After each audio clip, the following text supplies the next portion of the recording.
It's January 11th and we are on a very nice 10K hike.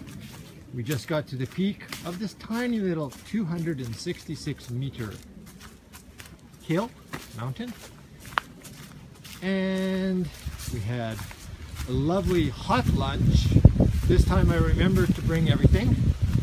So we were able to cook vegetables and meats and bacon, yes, bacon.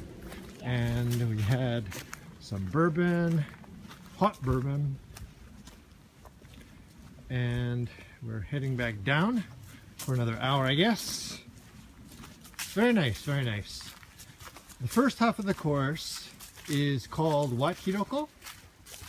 Hanayome Kaido. Hanayome Kaido.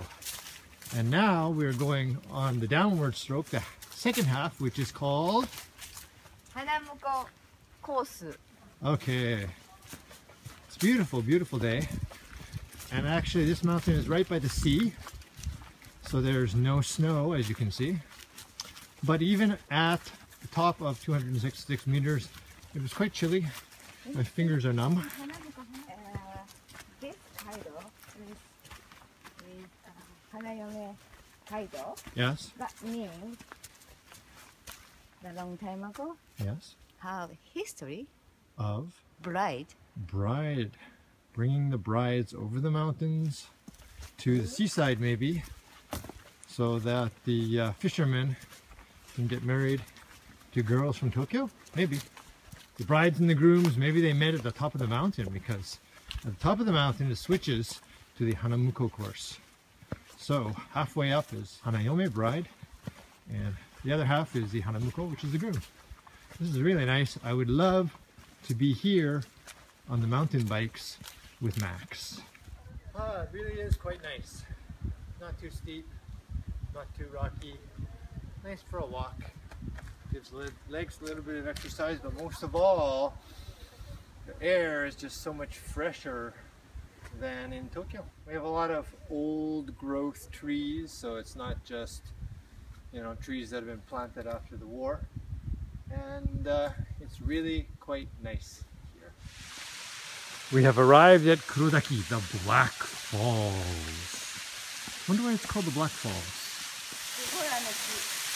Wow, look at that key. I mean, tree looks like a snake. Goes all the way up. Very cool, the vine. Totally cool. There goes my baby. She knows how to hut the rock. She drives me crazy. She gives me hot and cold fever. She leaves me in a cold, cold sweat. Do-do-do, do-do-do. So it turns out that that waterfall actually does have quite an interesting history.